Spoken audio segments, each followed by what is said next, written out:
Балам, әкпеңді шақыршы. Асымызды уақытылы ішейік. Жарайды. Отыра бер, балам. Бере бер батаңды. Айтқанмын, келіп қалады қазір. Немен енді? Шақыру қағазын береміз бе? Жанел болсаншы, аған жұмыстан қалатын болды ғой.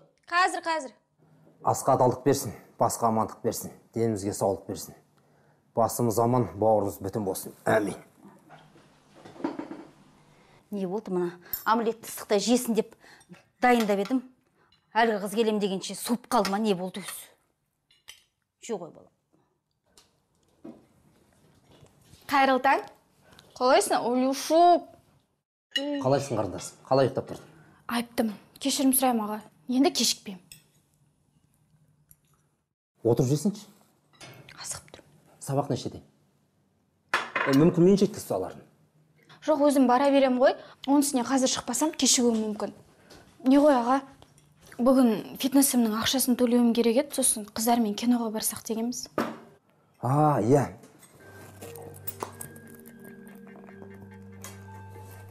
Қазір. Мына фитнесімен, мына жолыңа пайдаланарсыз. Рахмет, ағатай. Жақсы, онда мен кеттім. Той, әпкеттай, қойыңызшы. Аликош, әкпің емес пе? Неге бұртиясың? Бұл да бала сияқты.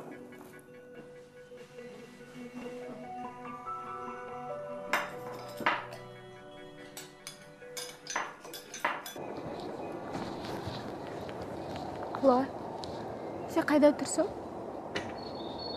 Мен шықтым. Келер. Сәлем, Жанел. Қалайсың? Сәлем. Шошып кеттім ғой. Универге шықты ма? Иә. Бүгін қанша бар? Сабан қанша төледі?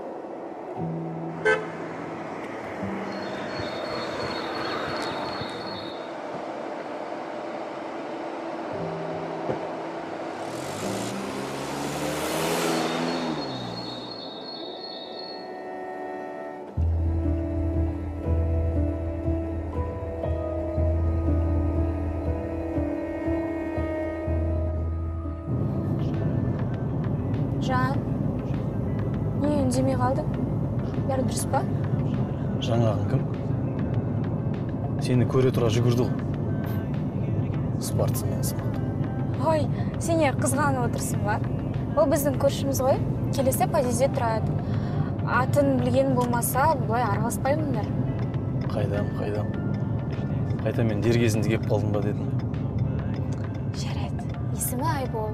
Одан басқа ешқандай ақпарат білмеймін. Мейлі, сендім. Айтпақшы, менің өтінішімді орындай алдың ба? Иә, қазір. Не? Жаңа ғана ағамнан сұрап алдым. Фитнесіме керек жарама деп алғанмын. Жарайсың, Жанел. Мені қалай қуантқаныңды білсем ғой. Бірақ сенің алдында ыңғайсызданып та тұр. Осыдан бір жақсы жұмысқа орналасып алайын, барлығын қайтар. Сөз беремін. Асықпай қой. Реті келген кезде өзің көрерсің. Рахмет, Жан. Сенің алдында әбден қарыздамын. Бүгін кешке Дамираны алып шығарсың. Мен есенмен шығайын. Барлығымыз қыдырып қайтайық та. Негізі үйдегілерден әбден ұят болды. Соңғы кезде көп сұранып кеттім. Ағам ондайды жақтырмайды. Жібере қоймас. Олай болмайды. Амалын тауып шық. Бүгін маған жасаған жақсылығың үшін мен де сені қуантқым келеді. Дамир екеуіңді күтеміз. Ештеңе білмеймін. Жарайды, келеміз.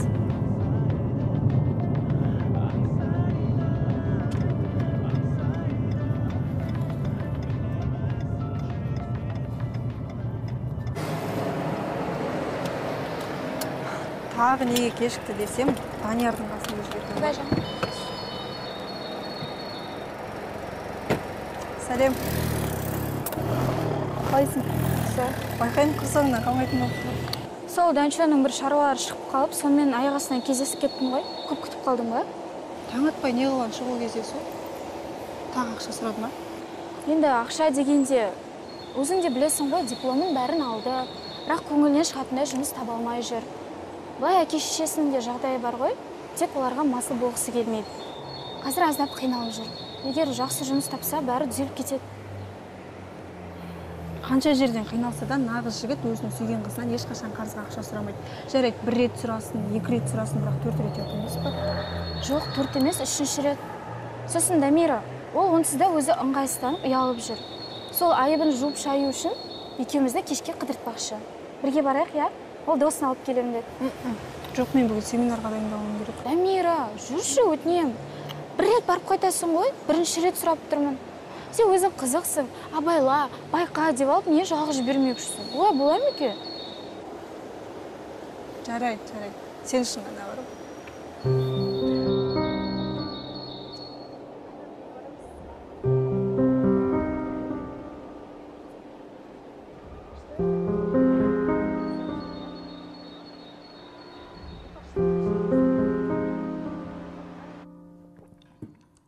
Тезірек шықса екен сол қыз күйеуге. Соған берген ақшаға одан шүйге бір зат алмаймыз ба? Жанболат қызық. Ақша сұраса болды, бере салады. Енді айтпайсыз ба жездеме берме деп? Арасында өткендегідей кешігіп келген жерлерін әдейілеп айтып қойыңыз. Мүмкін қарындасына көзқарас өзгеретін шығар? Жоқ, ол қарындасына сөз түгілі шаң жуытпайды.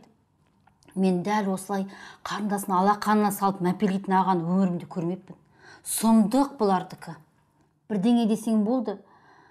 Ол деген анамыздың мейірімін көрген жоқ, әкеміздің жылуын көрген жоқ. Сондықтан да мен қарындасым үшін жанымды да беруге дайынмын деп шығады. Ал қарындастың не істеп жүргенін Құдай біледі дейсіз ғой. Мәселе сонда ғой. Біз беріп жүрген ақшаға ол қыз не киім алып жатқан жоқ, не әкеп жатқан азық түлік жоқ. Соншама ақшаны қайда жұмсап жатыр? Әпке, жездемнің жомарттығын мен де пайдаланбаймын ба? Жалғыз балдызымын, студентпін. Маған да ақша сұрап беріңізші. Ой, қойын алайын. Сен түгілі маған да оңайлықпен бере салмайды ол ақшаны. Үнемде бет алдымен жаратпа ақшаны деп шық бір емес шығайбай бола қалады ғой.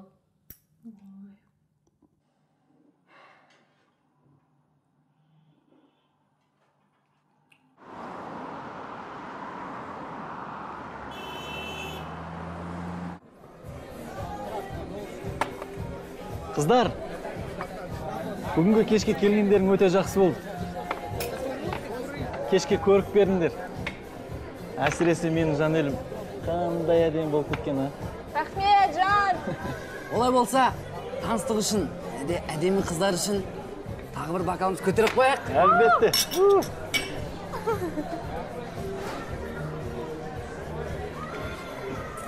Жанел, кеш болып кетті, қайтайық та. Кеш болып кетті, қайтайық та дейм. Айтқан нес, кеш енді басталды ғой.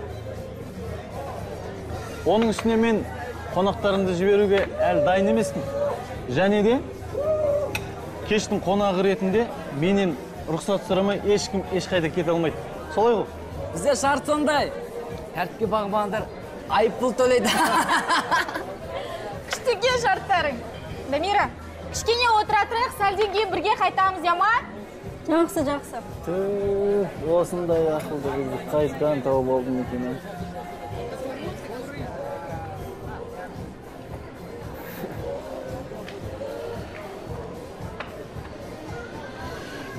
Біз қазір келеміз. Отыра тұрыңдар.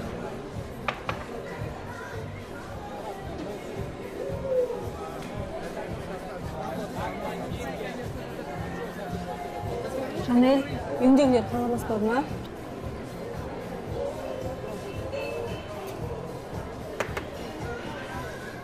Қызық болды ғой. Кешкі асымыз ішейін деп үйдің жанындағы кафеге келгенбіз. Қазір қайтамыз.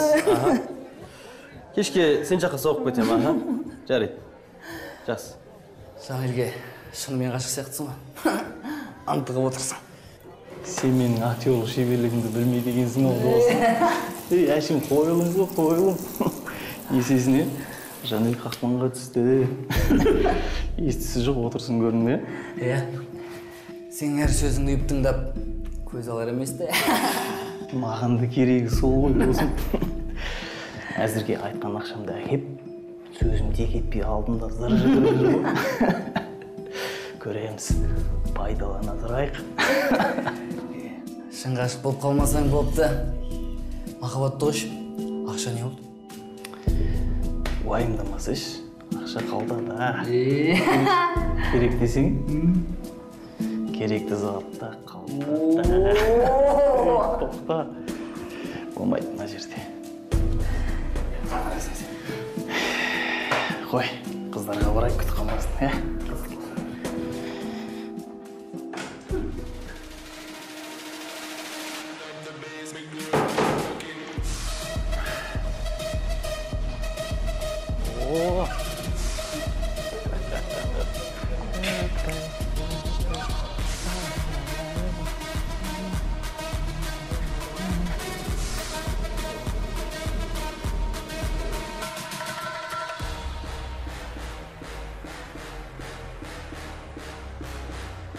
Анау не істеп отыр?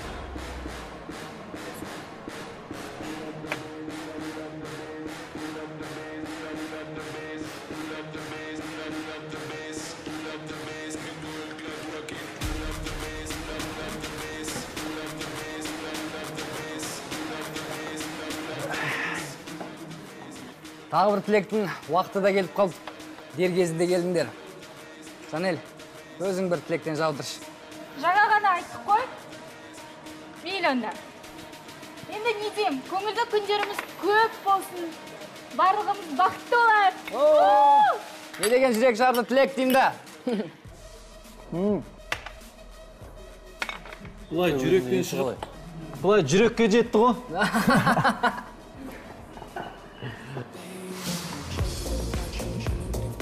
Мынау мен сүйікті әнім ғой. Бәріміз бір билікте. Жүріңдер. Тоқтай тұр. Тағы бір көтеріп жіберейік. Сосын биге тұрамыз.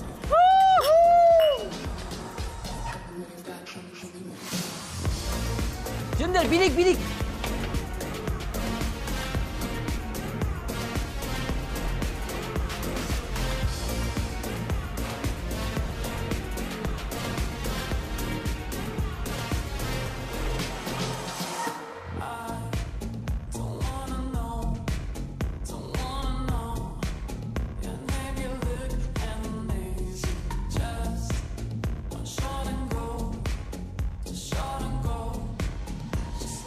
Жанел, жүр мен сені үйіңе апарып тастайын. Айбол. Жүр. Кеш болды, үйіңе апарып тастайын, жүр. Айбол, қош, мен жігітіммен келдім. Жанел, болды. Жіберші, Кетеді Айбол. осы, жарайды. Данияр! Жүр. Жіберей, кімсің сен? Не керек өзіңе? Кетші.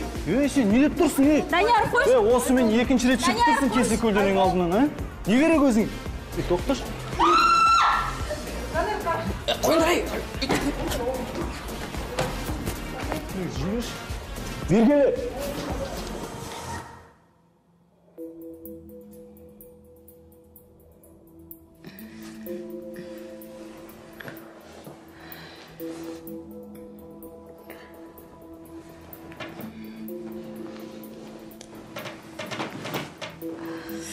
Ай, басым-ай. Неге сонша ауырып отыр?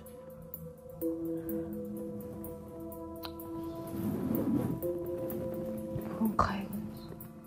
Сабақ барып еді.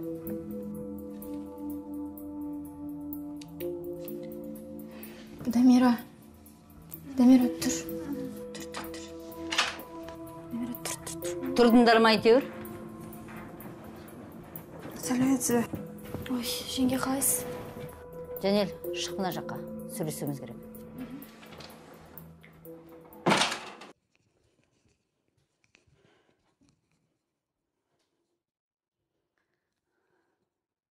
Не жүрсің мынау, Жанел? Қап кешегі түріңді сөйлеткен сырып алаппын мен. Ой, жеңге, айқайламаңызшы. Ұятың қалды ма өзің? Жоқ па?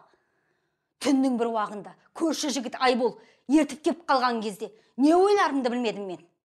Қайта есікті ағаң емес, мен ашқаныма қуан. Бірақ ойлама, бұл жолы үндемей қалмаймын мен. Кешке ағаң келген кезде бәрінде айтам. Ой, жеңге, шын айтам. Өзім де осындай күйге қалай түскенімді білмей қалдым. Ағама айтпаңызшы, өтінем. Достарымызбен жиналғанбыз. Дамира екеуміз де сусын іштік. Шын айтам, жеңге. Бірақ осындай түсініксіз жағдайға қалай тап болғанымды өзім де түсіне алмай тұрмын. Сұмдық мынауың. Ұятың жоқ екен өзіңнің. Ұятсыз неме.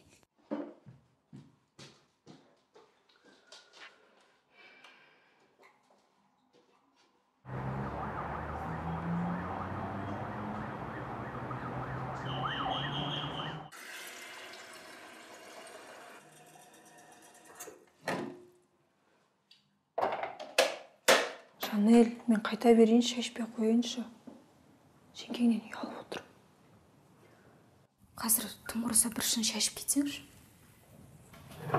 Кеше не болды өзі? Есімде түк жоқ, сенсің. Қалай не болды? Кеше қырғын төбелестің басты кейіпкері болдық. Айттым сол жерге бармай қояйықшы деп. Данияр болса қашып кетті. Айбол болмағанда біз үйге аман есен жетпес едік. Бізді үйге Айболдың әкеп тастаған білесің ба? Айбол? Иә. Басым біртүрлі қатты ауырып тұр. Мен зең болып. Кешегі кеш еміс қана есімде. Соны түсінбей тұрмын. Сен басың ауырып тұрған жоқ па? Жоқ, ауырып тұрған жоқ. Дыңғырлаған музыканы айтпағанда менде бәрі жақсы.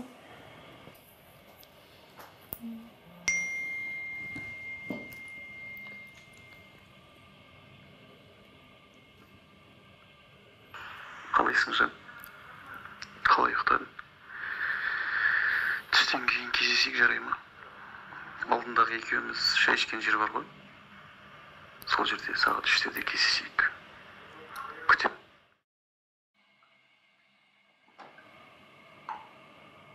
Ғашығың дауысын естіп басының ауырғанын қойып кетті-ау деймін. Данчо кеше кішкене жарақаттаныпты ғой. Жұмсо, жағдайы қалай екен өзінің? Дамира, үйдегілерден қалай сұрансам болады? Сен шынымен кездесейін деп отырсың ба? Я, енді бармай қалсам, Даниярды ренжітіп аламын ба деп қорқам. Жоқ, сен қызықсың. Осындай жағдайдан кейін сен онымен қалай кездесесің?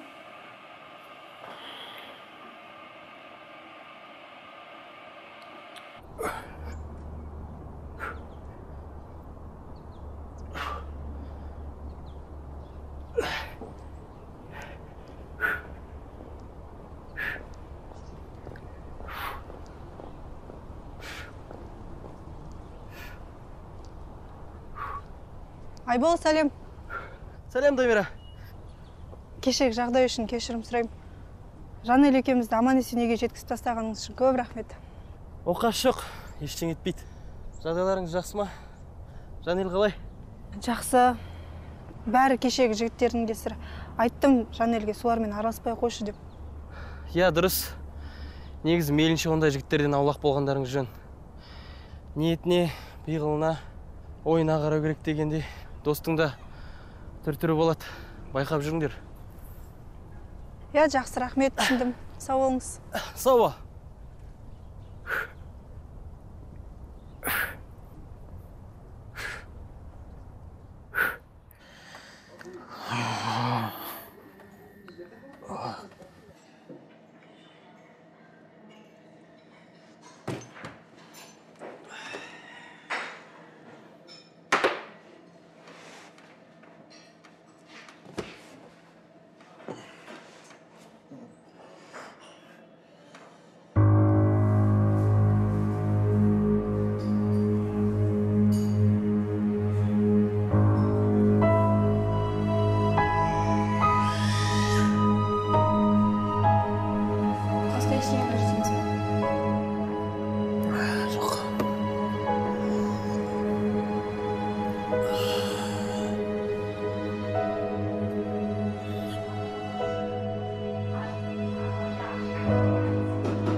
Көзіңе не болған? Ауырып тұр ма қатты?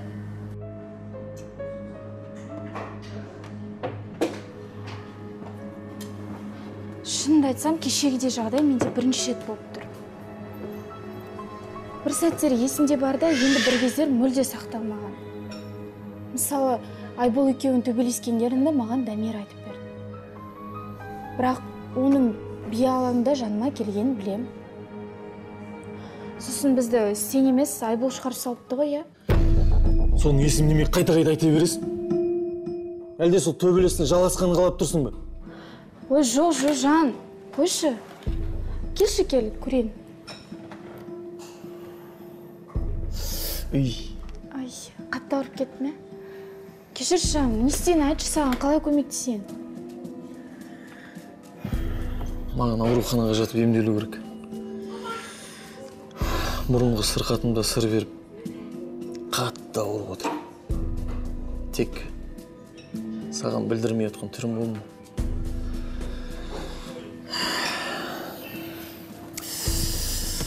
Ай, жүрегім. Негізінде мына түрімді әке-шешем көрсе, бірден ауруханаға жатқызар еді. Әрине, Жан, мына түріңмен әке-шешеңе көрінуші болма. Иә, мен де соны ойлап басым қатып отыр. Ауруханаға жату үшін ақша керек. Егер әке-шешем бермесе, қайдан алам? Өзімде жұмысқа орналаспадым. Емделуге қажет ақшаны менен ала тұрсаңшы. Жұмыс бірдеңе болар. Алдымен денсаулығыңды түзеп алшы. Қазір менде бары мынау.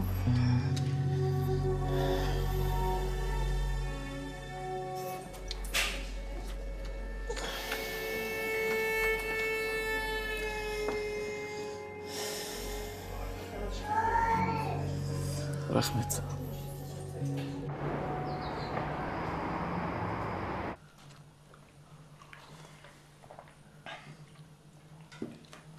Алихан, балам, сабағыңды оқыдың ба? Иә, әке, оқып қойдым. Ай, жарайсың. Жанел, сенің сабағың қалай болып жатыр? Айтпақшы, кеше нешеде келдің? Мен жұмыстан шаршап, ертерек жатып қалып едім. Иә, неште келдің? Тек шыныңды айт, Жанел. Мен кеше не ғой? Сен айта алмай отырсаң, мен саған көмектесейін, е? Кеше қарындасың таңғы сағат 4-те көрші жігіттің жетектеуімен әрең дегенде үйді тауып келді. Жанел, жеңгең айтып отқан рас па? Аға, кешіріңізші, енді қайталанбайды. Әрине, ақша десе ақшаны есепсіз бере саласың, киім десе киімін алып бере саласың. Ол құтырмағанды мен құтырам ба? Қызға 40 үйден тыю деген болушы еді. Ағамның ят болды деп жүрген бұл қыз жоқ. Жанел менің алтын, Жанеліме сөйлеме деп шаң жуытпайсың. Ал сен неге қарамады? Ойбай, енді мен тыңдайын деп отырған адам бардай. Таңертең ұрысқанынан шығарған нәтижесі шығар, түстен кейін тағы кетті ғой қаңғып. Өтірік пе? Айтшы өзің, Жанел.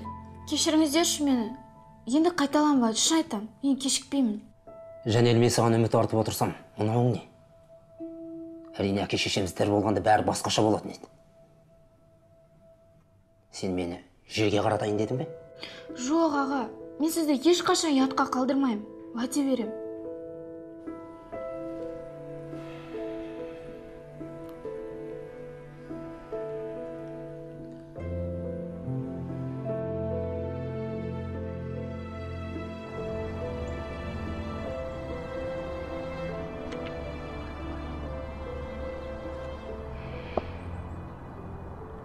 Сессияға рұқсат бермей қойса, ағамның алдында ыңғайсыз болады ғой. Сол кезде мен тыңдағанда, ешқайда бармағанда, бүгін ешқандай сабақтан кешікпейтін едім. Мен саған айттым. Міне, лекцияға дайындалып алып 20 минуттан кейін семинар басталады.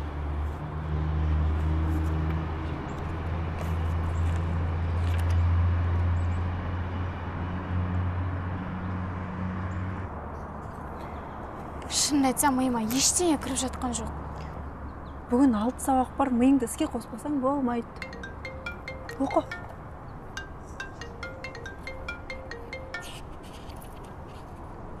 Алло, Жан? Алло, жаным, қалайсың? Жақсымын. Сен қалай болдың? Дәуірмін. Ем қабылдап біттім. Сағынып кеттім сен. Кешке кездесейікші. Кездесейік дейсің бе? Шынымды айтсам, Жан, сессияның уақыты жақындап қалды. Емтихандарға дайындалып жүр едім. Оның үстіне ағамның қатаң бақылауындамын. Келе алмайтын шығармын. Сен мені сағынбадың ба сонда? Амалын тауып шықсыншы. Дамираға барам де, болмаса сессияға дайындаламыз де. Неше түрлі сылтау тауып болады ғой, егер мені сағынсаң. Ал мен екеуіңді сабақтан кейін өзім келіп алып кетейін. Жарайды, Жан. Жақсы онда. Кездескенше. Кездесесіңдер ма?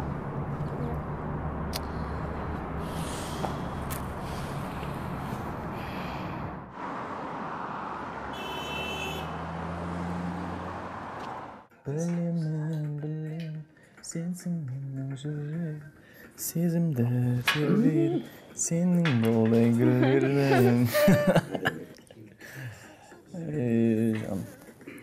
Жан, осыдан бәрі жоспарымыздағыдай болса, керемет болып кетер еді. Әрине болады. Мен саған сенем. Бәрі орындалады. Шанс. Есің қандай керемет. Қыздарға балымызға келмедік па? Жоқ, әуре болмай қойыңдар. Қажет емес қой. Жо, сендер мен үйіме бірінші рет келгенде жақсылап тұрып күтіп жүрмесем, жігіт деген атыма сын ғой. Дұрыс па, жігіттер? Дұрыс. Болмайды. Барып алып береміз. Сен дұрыс айтады. Біз қазір келеміз. Отыра тұрыңдар, тез келеміз. Барып алып келейік. Жарайды.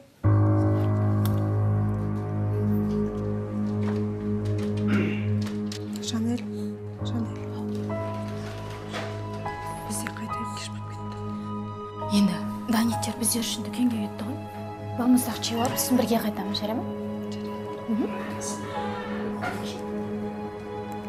Смолға бағанаған бері қолымыз жетпей отыр еді. Жақсы бір менің туып тұрғанын қарашы.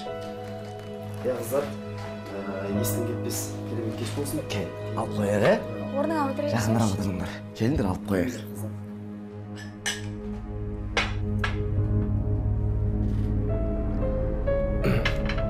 Даниярлар келгенше Қолын жіберші. кішкене жақынырақ. Тиіспе деймін саған. Қазір Данияр келіп сазайып тастады. Есі, олар әлде кетіп қалды. Ал сені маған қалдырды. Сендерді бізге тастап кетті. Кел, жақында. Жібер! Жап шешікті. Тоқта. Тоқта. Шықыр.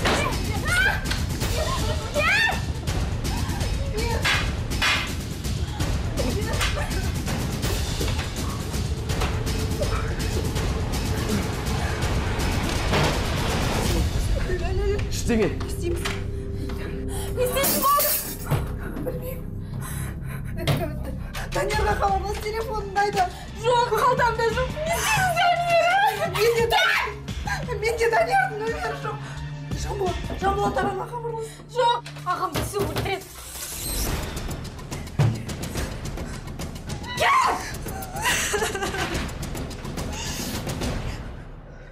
Олдырмай ұрып кетті.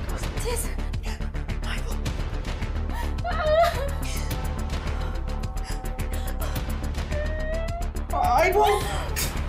Айбол, бізге көмек керек, өтініш келші тез. Я Жанель екем. Екінші подъезд.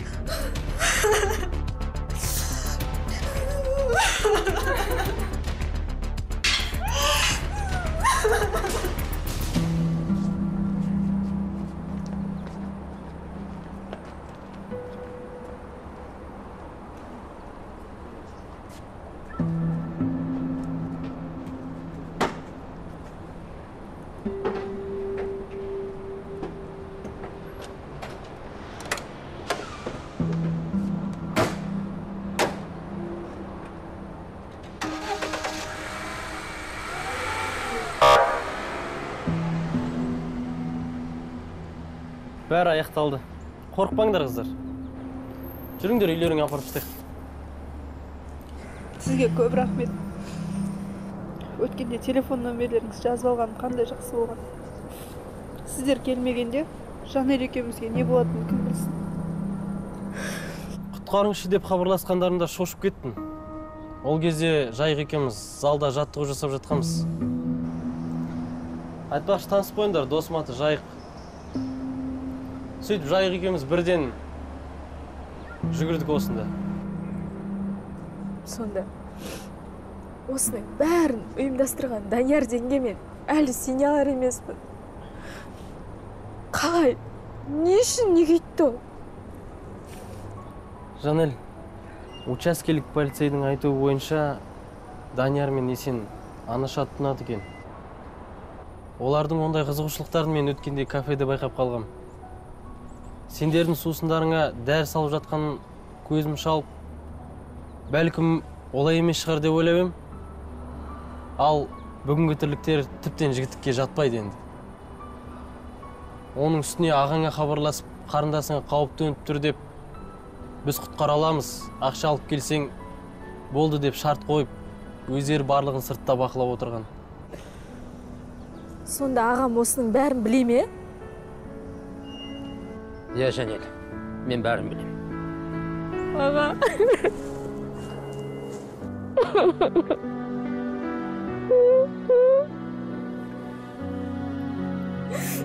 Оқытшылан.